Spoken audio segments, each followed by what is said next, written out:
Olá pessoal, tudo bem com vocês? Como é que estão aí?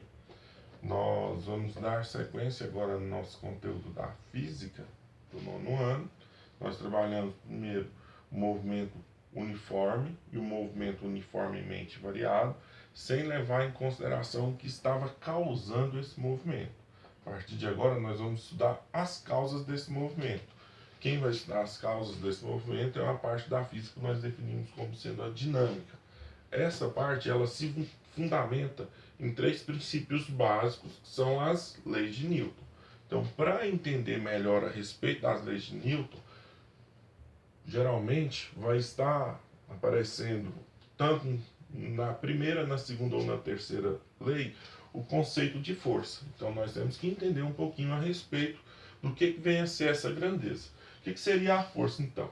Forças são interações entre corpos que podem provocar uma variação do seu estado de movimento ou uma deformação nesse corpo. Como assim, professor? Uma variação do seu estado de movimento. Por exemplo, um corpo parado, se eu empurrá-lo, ele começa a se movimentar. Da mesma forma, se tiver um corpo se movimentando e eu aplicar uma força contrária a esse movimento, eu posso fazer com que ele pare. Aí então nós vamos trabalhar essa primeira parte. Posteriormente, nós vamos trabalhar a parte da deformação também. Então, a força é uma grandeza física capaz de variar a velocidade de um corpo ou de deformá-lo. Exemplo disso seria quando nós empurramos uma bicicleta ou empurramos um carro, ou quando nós aplicamos uma força para amassar uma latinha ou uma folha de papel para deformá-la. Certo? Então, essa grandeza é o que nós vamos trabalhar aqui nessa primeira parte. Para a força, nós vamos trabalhar com um símbolo que a representa. E, em geral, a força é representada pela letra F maiúscula e uma setinha em cima, quer dizer que ela é uma grandeza vetorial. A unidade padrão do SI para força é o Newton, em homenagem a Isaac Newton, que recebeu o sobrenome dele. Nós vamos trabalhar com N maiúsculo.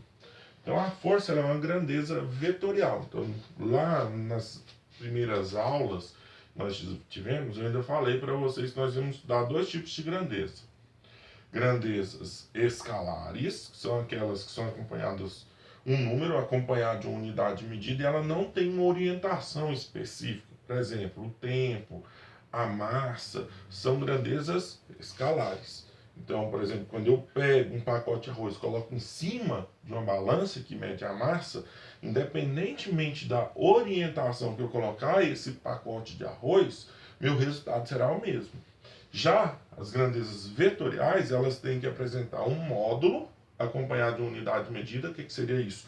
O valor numérico dela e a unidade de medida utilizada para ela. Uma direção, pode ser horizontal ou vertical, que é na direção onde ela está atuante, e um sentido específico, pode ser da esquerda para a direita, da direita para a esquerda, se for na vertical, para cima ou para baixo. Então a força ela é uma grandeza vetorial. Ela vai ser representada por uma setinha, em cima dessa setinha vem o símbolo que a representa. Então ela tem um módulo, que é o valor numérico acompanhado da unidade de medida, a direção, que é a orientação onde ela está, pode ser na horizontal, na vertical, na diagonal ou em cima de uma reta específica, e o sentido, que é para onde essa seta aponta. Pessoal, como nós vamos trabalhar as forças, em geral, sobre um corpo pode aparecer um conjunto ou um sistema de forças atuantes sobre ele.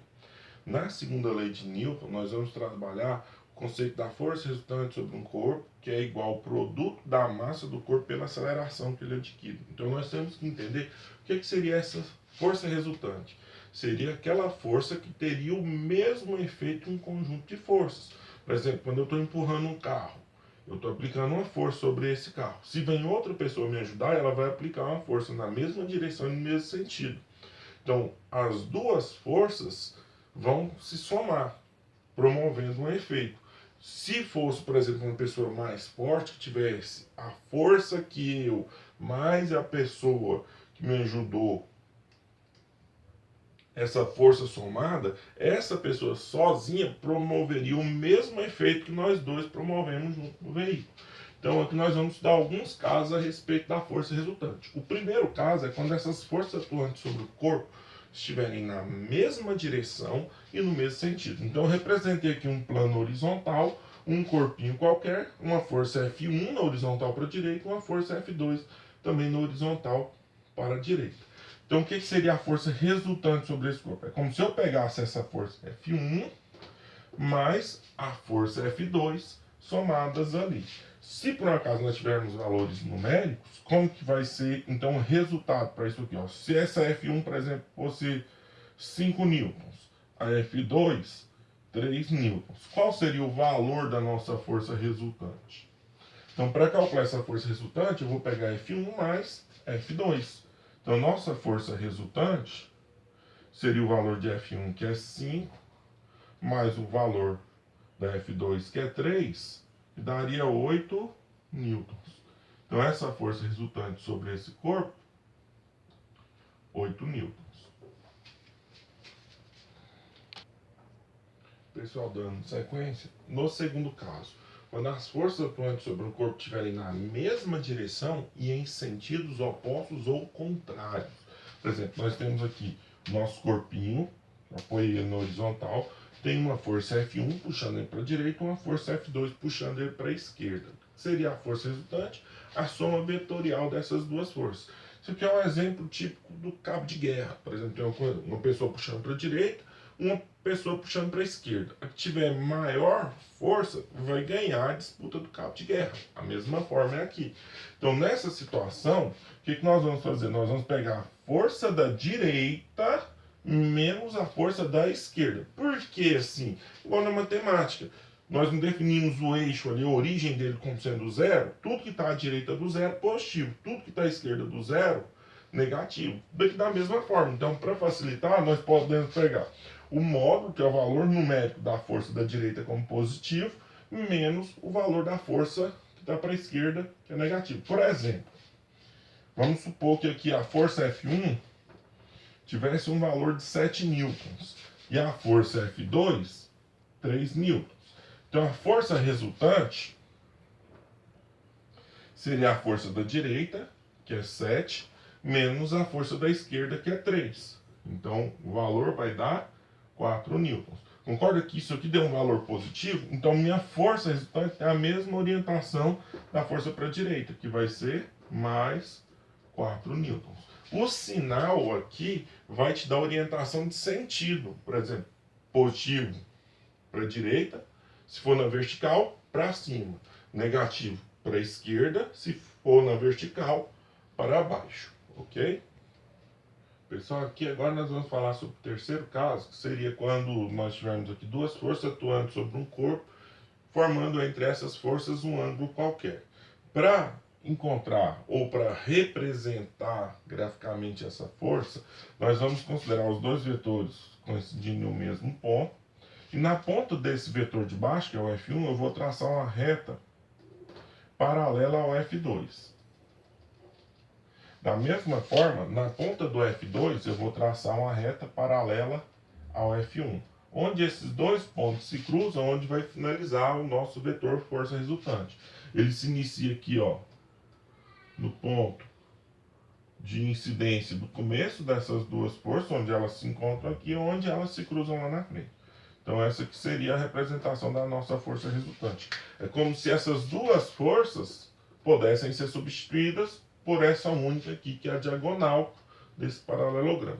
Para fazer o cálculo dela é um pouquinho mais complexo, mas vocês já viram essa equação, que é para calcular a diagonal do paralelogramo. Então seria assim, ó, a força resultante é igual a raiz quadrada da força 1 ao quadrado mais a força 2 ao quadrado mais 2 vezes o valor da força 1 vezes o valor da força 2 vezes o cosseno do ângulo entre elas.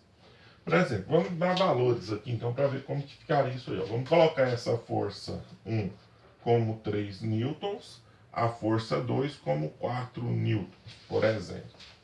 E o ângulo aqui eu coloquei como 60. Então, lembrem-se que o cosseno de 60 graus vale meio ou 0,5. Então, é só substituir os valores na expressão. Então, nossa força resultante vai ser raiz quadrada da força 1, que vale 3, ao quadrado, mais a força 2, que nós atribuímos o valor 4 para ela, mais 2 vezes 3, que é o valor de F1, vezes 4, que é o valor de F2, e o cosseno de 60 graus, eu estou te informando que ele vale meio. Então, observe que aqui nós temos 2 multiplicando e 2 dividindo. Se quiser já simplificar ali, fique à vontade. Então, a força resultante vai ser igual a raiz quadrada de 3 ao quadrado, 9, mais 4 ao quadrado, 16. Se você quiser multiplicar, ó, 2 vezes 3, 6, vezes 4, 24.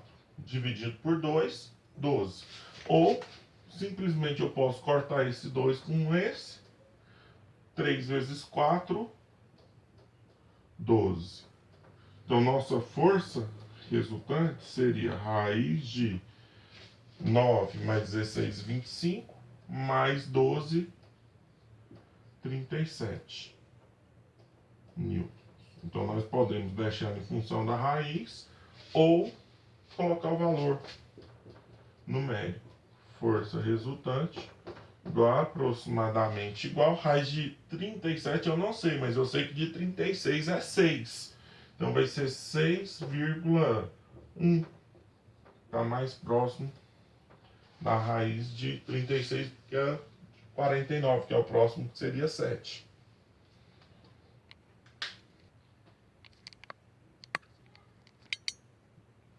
Pessoal, dando sequência, então, nós vamos falar sobre o quarto caso. Na realidade, é um caso particular do terceiro caso. Então, aqui, quando essas forças forem perpendiculares ou o ângulo entre elas for 90 graus. Lembrando que o cosseno de 90 graus é zero. Então, aquela parte dentro da raiz lá de 2 vezes F1 vezes F2 vezes cosseno do ângulo, tudo vai estar multiplicado por zero. Pode descartar. Então, para representar essa força resultante, vai ser do mesmo jeito. Ó. Na ponta do vetor F1, vou representar, ou vou traçar uma linha paralela, na ponta do F2, vou traçar uma linha paralela ao F1. E na ponta do F1, vou traçar uma linha paralela ao F2. Naquele ponto onde os dois se cruzam, é onde vai encerrar nosso vetor resultante. E ele começa aqui, ó, de onde os dois se cruzariam. Então, esse aqui seria a indicação da nossa força resultante. É como se eu tivesse um objeto, tivesse uma força aplicada na horizontal e uma força aplicada na vertical. As duas forças juntas vão nessa diagonal. Para calcular essa força resultante, pode usar Pitágoras ou F1 ao quadrado mais F2 ao quadrado. Visto que o cosseno de 90 é zero, aquela restante da expressão desaparece. Eu falei Pitágoras, alguns aí podem perguntar, mas como assim, professor? Olha só, aqui é um triângulo retângulo. Esse lado aqui vale F2. O que é que Pitágoras fala? Que a hipotenusa ao quadrado, que é a força resultante, é igual à soma do quadrado dos catetos, que é F1 e F2. Ficaria assim, ó. Força resultante ao quadrado igual a F1 ao quadrado mais F2 ao quadrado. Se eu tirar o quadrado daqui, vira a raiz que está aparecendo ali na expressãozinha para vocês. Colocando valores numéricos, vamos supor que a força 1 fosse 4 newtons e a força 2, 3 newtons. Quanto que vai ser a nossa força resultante?